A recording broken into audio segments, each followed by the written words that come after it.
Hello students, welcome back to my YouTube channel. तो बेटा last time हमने covalent solids के बारे में पढ़ा था। ठीक है, कोवेलेंट सॉलिड्स क्या होते हैं।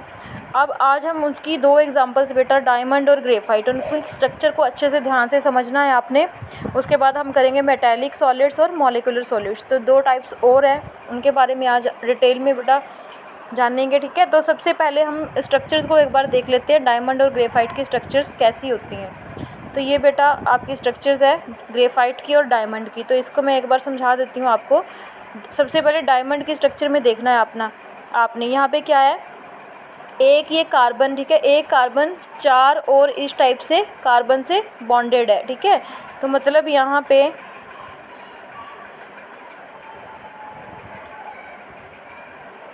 मतलब जो कार्बन है ना, यहाँ पे देखो बेटा ध्यान से, एक कार्बन चार और कार्बन से इस टाइप से बॉन्डेड है। ठीक है, तो चार मतलब कार्बन की वैलेंसी कितनी होती है, 4 होती है, और 4 ही कार्बन से बॉन्डेड है वो, तो इसके पास कोई भी फ्री इलेक्ट्रॉन नहीं है। दूसरा बेटा हाइब्रिडाइजेशन कौन सी शो कर रहा है, sp3। sp3 में कौन सी ज्योमेट्री होती है, टेट्राहेड्रल, और बॉन्ड एंगल कितना होता है टेट्राहेड्रल ज्योमेट्री में, 109.5 डिग्री। ठीक है, तो ये डायमंड की स्ट्रक्चर थी। अब हमने देखनी है ग्रेफाइट के स्ट्रक्चर के बारे में। ध्यान से देखो बेटा, यहाँ पे एक डिफरेंस है ग्रेफाइट की स्ट्रक्चर में और डायमंड की स्ट्रक्चर में। डिफरेंस क्या है बेटा, देखो यहाँ पे जो कार्बन है वो एक कार्बन 3 कार्बन से बॉन्डेड है। ये देखो यहाँ पे ये कार्बन है, ठीक है, ये कार्बन इससे बॉन्डेड है, एक इससे बॉन्डेड है, तीसरा कार्बन ये है, देखो। ठीक है, तो एक कार्बन 3 कार्बन से बॉन्डेड है। हर ये भी देखो यहाँ पे इस टाइप से, ये देखो, तो हर कार्बन कितने कार्बन से बॉन्डेड है, 3 से। तो कार्बन की वैलेंसी पहले ही मैंने बताया आपको कितनी होती है, 4 होती है, बट यहाँ पे वो 3 ही बॉन्ड बना रही है। मतलब यहाँ पे जो कार्बन है वो 3 बॉन्ड बना रही है, तो यहाँ पे एक इलेक्ट्रॉन क्या रहेगा, फ्री रहेगा। ठीक है, दूसरा sp2 हाइब्रिडाइजेशन शो कर रही है ये sp2। ठीक है, sp2 में कौन सी होती है ज्योमेट्री, ट्रिगनल प्लेनर। और एक बात और बेटा, क्योंकि यहाँ पे एक फ्री इलेक्ट्रॉन है और यहाँ पे मैंने हमेशा बोला है आपको कि sp3 अगर हाइब्रिडाइजेशन है तो सारे बॉन्ड सिंगल होंगे, sp2 में एक डबल बॉन्ड आ जाता है और sp में ट्रिपल बॉन्ड। तो यहाँ पे बेटा जो ये डॉटेड आपको लाइंस इस टाइप से दिख रही हैं, ये डॉटेड लाइंस, ये क्या है, तो पाई बॉन्ड शो कर रही हैं यहाँ पे ये। अब एक चीज़ और ध्यान से सुनो, ग्रेफाइट की जो स्ट्रक्चर है वो लेयर्ड है। ठीक है, लेयर्ड कैसे है, देखो यहाँ पे एक ये लेयर बन रही है सेम, और एक ये लेयर बन रही है। ठीक है, और बीच में पाई बॉन्ड है। ठीक है, तो लेयर टाइप स्ट्रक्चर है इसकी। अब आपने देखना है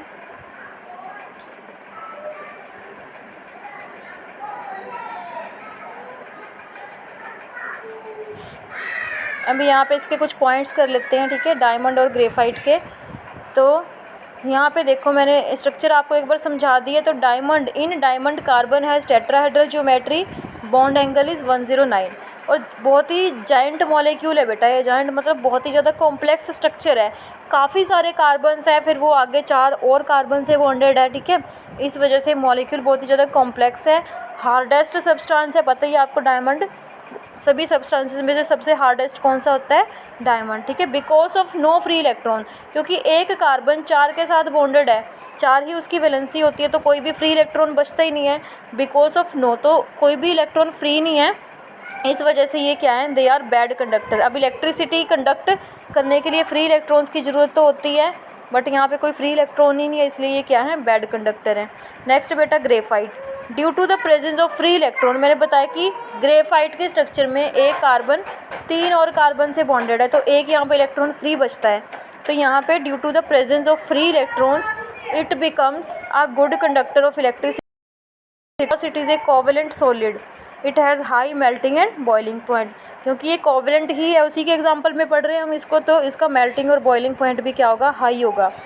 दूसरा बेटा ये lubricant, it used as a lubricant because of its layered structure. मैंने बताया कि ग्रेफाइट की स्ट्रक्चर कैसी होती है, लेयर टाइप होती है, तो इसीलिए इसको एज ए लुब्रिकेंट। बेटा इंडस्ट्रीज़ में जो मशीन्स है वो काफ़ी हाई टेम्परेचर पे वर्क करती हैं, तो वहाँ पे एज ए लुब्रिकेंट ऑयल या फिर ग्रीस वगैरह यूज़ करेंगे, तो क्योंकि ऑयल या ग्रीस लिक्विड फॉर्म में आ जाते हैं और वो बहुत ही जल्दी मेल्ट या बॉयल हो जाते हैं और डिकम्पोज हो जाते हैं, क्योंकि मशीन्स ने बहुत ही हाई टेम्परेचर पे काम करना है, तो ऑयल वहाँ पे बेटा काम कर नहीं पाएगा।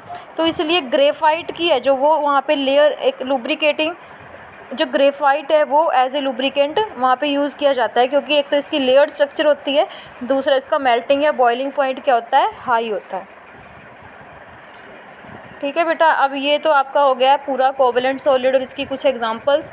तो डायमंड ग्रेफाइट की स्ट्रक्चर में कुछ डिफरेंसेस अच्छे से समझ लेना, ध्यान रखना, क्योंकि कई बार बेटा आ ही जाते हैं एग्ज़ाम्स में।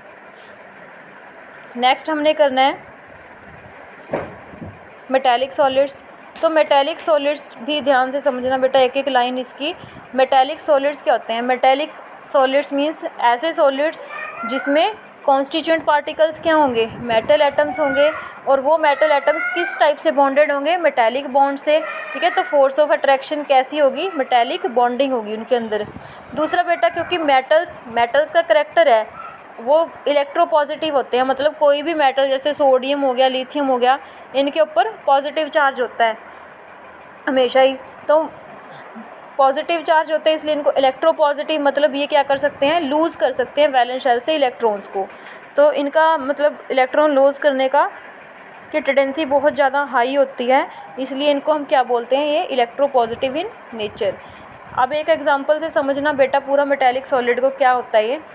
जैसे फॉर एग्जांपल एक आयरन है, ठीक है, आयरन जो है उसका एटॉमिक नंबर कितना होता है? 26 होता है। यहाँ पे आयरन है, आयरन का एटॉमिक नंबर 26 है, और ये इसकी इलेक्ट्रॉनिक कन्फिग्रेशन है 1s2 2s2 1s2 2s2 2p6 3s2 3p6 4s2 3d6। तो यहाँ पे बेटा देखना है ध्यान से, वैलेंस शेल कौन सी है यहाँ पे? 4। ठीक है, मतलब देखो 1 इनर मोस्ट शेल है, उसके बाद सेकंड शेल आ रही है, फिर थर्ड, और लास्ट में कौन सी है? 4s2। तो ये वैलेंस शेल है, और वैलेंस शेल के बिल्कुल ही पास में कौन सी शेल है? 3d6। और इनकी एनर्जी बहुत ही ज़्यादा एक दूसरे के क्लोज है बेटा, जैसे ये 3 4s है, बहुत ही एक दूसरे के क्या है? ये क्लोज हैं। और पेनल्टीमेट शेल है 3d, मतलब अगर 4s बाहर है तो ये 3d जो है ये बिल्कुल इसके पहले 3d आती है, और इसको हम क्या बोलते हैं? Penultimate shell. तो यहाँ पे मैंने मेंशन भी कर रखा है इसमें, ये देखो बेटा, ये क्या है? वैलेंस शेल है, और ये पेनल्टीमेट शेल है। तो जब भी बॉन्डिंग होगी बेटा तो ये दोनों ही पार्टिसिपेट करेंगे उसमें, क्योंकि दोनों की एनर्जी बहुत ही ज़्यादा क्लोज है एक दूसरे के। उसके बाद टोटल 8 वैलेंस इलेक्ट्रॉन हम दोनों में ही काउंट करेंगे, क्योंकि दोनों ही एक दूसरे के क्लोज है। तो यहाँ पे टोटल वैलेंस इलेक्ट्रॉन्स कितने हो गए? 6 + 2 8। उसके बाद बेटा numerous free electrons are free in a metal, therefore they are very good conductor of heat and electricity. अब वैलेंस इलेक्ट्रॉन बेटा 8 है यहाँ पे। आयरन की अगर आप स्ट्रक्चर देखो तो यहाँ पे कितने वैलेंस इलेक्ट्रॉन, सॉरी कॉन्फ़िगरेशन देखो तो यहाँ पे वैलेंस इलेक्ट्रॉन्स कितने? टोटल 8 है। और देखो बेटा पॉजिटिव न्यूक्लियस के ऊपर पॉजिटिव चार्ज होता है, ठीक है, पता है हमें। तो हम अगर मेटेलिक सॉलिड्स के बारे में पढ़ रहे हैं तो मेटेलिक सॉलिड्स मान लो ये टाइप की स्ट्रक्चर है सॉलिड की, ठीक है, तो इसमें जो पॉजिटिव है इनको हम क्या बोलेंगे? कर्नल्स। ठीक है, क्योंकि आयरन की मेटल है, काफ़ी सारे आयरन के एटम्स होंगे यहाँ पे, और हर एटम जो है, हर आयरन के एटम उसके पास कितने वैलेंस इलेक्ट्रॉन्स है? 8। तो इस टाइप से उसके आसपास कितने इलेक्ट्रॉन्स होंगे? 8 इलेक्ट्रॉन से वो सराउंडेड होगा, ठीक है, इस टाइप से। तो काफ़ी सारे यहाँ पे हम पॉजिटिव को हमेशा क्या बोलेंगे? कर्नल। ये आगे यूज़ होगा वर्ड, इसलिए बता रही हूँ आपको। कर्नल क्या होता है? पॉजिटिव, और उसके आसपास इलेक्ट्रॉन्स ऐसे मूव कर रहे हैं। तो एक टाइप से कैसी स्ट्रक्चर है बेटा? सी ऑफ इलेक्ट्रॉन्स, मतलब इलेक्ट्रॉन्स का एक समुद्र है यहाँ पे, और बीच में क्या है? पॉजिटिव कर्नल्स हैं। तो इस टाइप से होते हैं मेटेलिक सॉलिड्स।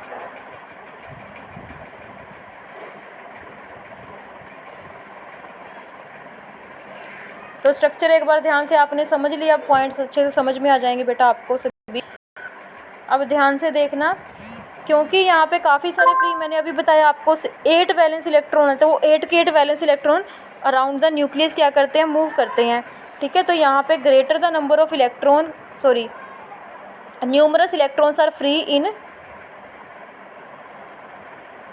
यहाँ पे क्या बेटा, numerous electrons are free in a metal, therefore they are very good conductor of heat and electricity.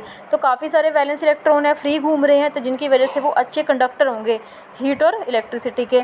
उसके बाद बेटा, जितने ज़्यादा number of valence electron contribute करेगा कोई metal to the sea of electron by an atom, more will be its conductivity. मान लो iron के पास कितने वैलेंस इलेक्ट्रॉन थे, 8 थे, और सोडियम के पास कितने होगा बेटा, 1।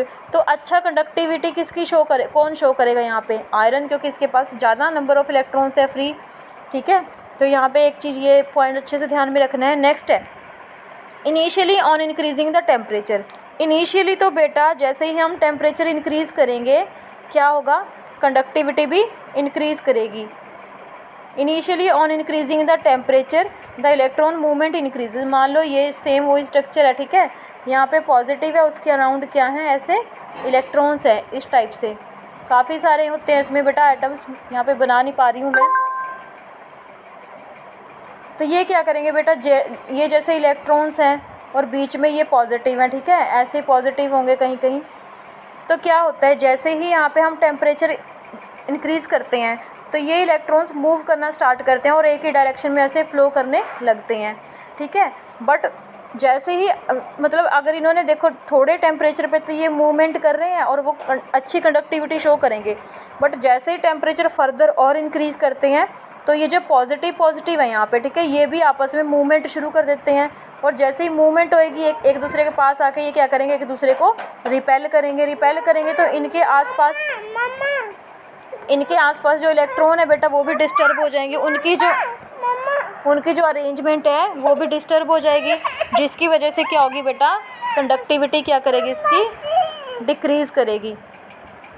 तो यहाँ पे क्या होगा बेटा, अगर और हम टेम्परेचर इंक्रीज़ करते हैं तो बीच में जो पॉजिटिव है वो रिपल्शन स्टार्ट कर देते हैं, जिसकी वजह से इनके आसपास जो इलेक्ट्रॉन होते हैं उनकी जो अरेंजमेंट है वो ख़राब हो जाती है। तो मतलब initially on increasing the temperature electron movement increases, ठीक है, and therefore conductivity also increases, but on increase temperature further, यहाँ पे फर्दर आएगा, कॉजेज डिस्टर्बेंस इन कर्नल जो पॉजिटिव है, ठीक है, and electrons arrangement and therefore causes decrease in conductivity. तो उसके बाद जो कंडक्टिविटी है वो क्या होती है बेटा, डिक्रीज़ हो जाती है। नेक्स्ट पॉइंट देखो बेटा, यहाँ तक आपने समझ लिया, यहाँ तक। नेक्स्ट है, क्योंकि मेटल है, मेटल के आपने करेक्टरिस्टिक्स पढ़े ही हैं बेटा, क्या होते हैं वो, हार्ड होते हैं, मेलिएबल होते हैं, डक्टाइल होते हैं, इसलिए मेटेलिक सॉलिड्स भी हार्ड, डक्टाइल और मेलिएबल होंगे। गुड कंडक्टर ऑफ इलेक्ट्रिसिटी हैं, लश्चर होती है इनमें, कलर्ड होते हैं, क्यों, क्योंकि फ्री इलेक्ट्रॉन है, फ्री इलेक्ट्रॉन जब भी एनर्जी लेंगे वो ग्राउंड स्टेट से एक्साइटेड स्टेट में जाएंगे, ठीक है, जिसकी वजह से फिर वो वापस एक्साइटेड स्टेट से ग्राउंड स्टेट में आएंगे और एनर्जी कुछ वो रिलीज़ करेंगे, तो जो वो एनर्जी रिलीज़ कर रहे हैं उसकी वजह से वो कलर्ड हो जाते हैं, ठीक है। उसके बाद इनके पास मैग्नेटिक प्रॉपर्टीज़ है, इनका मेल्टिंग बॉइलिंग पॉइंट हाई होता है और इनकी डेंसिटी भी क्या होती है, हाई। तो ये सारा था बेटा इसके बारे में, मेटालिक सॉलिड्स के बारे में, ठीक है। नेक्स्ट है मॉलिक्यूलर सॉलिड्स। मॉलिक्यूलर सॉलिड्स का मतलब है यहाँ पे, अब यहाँ पे जो सॉलिड्स हैं, मतलब यहाँ पे जो कॉन्स्टिट्यूएंट पार्टिकल्स हैं वो क्या होंगे बेटा, मॉलिक्यूल्स होंगे। जैसे यहाँ पे ये पूरा सॉलिड है, इसके बीच में CO2 एक मॉलिक्यूल है, ये अब कॉन्स्टिट्यूएंट पार्टिकल्स होंगे, मतलब काफ़ी सारे कार्बन डाइऑक्साइड के मॉलिक्यूल्स। ऐसे जैसे वाटर में आपने आइस में काफ़ी सारे वाटर के मॉलिक्यूल्स हैं, ठीक है, वो आपस में कंबाइन हो जाते हैं, एक दूसरे के क्लोज आके वो सॉलिड स्ट्रक्चर बना देते हैं, ठीक है। तो वो भी किसके अंडर आते हैं बेटा, मॉलिक्यूलर सॉलिड्स के अंदर। तो यहाँ पे constituent particles are molecules and forces of intermolecular forces of attraction. और यहाँ पे मॉलिक्यूल्स के बीच में जो फोर्सेज ऑफ इंटरेक्शन होती हैं वो कौन सी होती हैं, इंटरमॉलिक्यूलर। और इंटरमॉलिक्यूलर में कौन सी पढ़ोगे आप, वंडरवॉल्स। वंडरवॉल्स आपने +1 में 3 टाइप्स की मैंने पढ़ाई है। एक तो अगर नॉन पोलर सॉलिड्स हों, मतलब नॉन पोलर का मतलब दोनों ही एटम सेम हो, जैसे Cl2, H2, Br2, CCl4, तो दोनों ही नॉन पोलर सॉलिड्स होंगे। इनमें कौन सी फोर्सेस होगी, लंडन फोर्सेस, ठीक है। और ये इंसुलेटर्स होते हैं अच्छे, और ये इंसुलेटर्स होते हैं, और इनका मेल्टिंग और बॉइलिंग पॉइंट दोनों ही क्या होता है, लो होता है। अगर बेटा दोनों पोलर सॉलिड्स हम ले रहे हैं, पोलर का मतलब एक के ऊपर पॉजिटिव और दूसरे के ऊपर ऐसे नेगेटिव, ऐसे पॉजिटिव और नेगेटिव, जैसे SO2, CO2, ये सारे कौन से सॉलिड्स हैं, पोलर।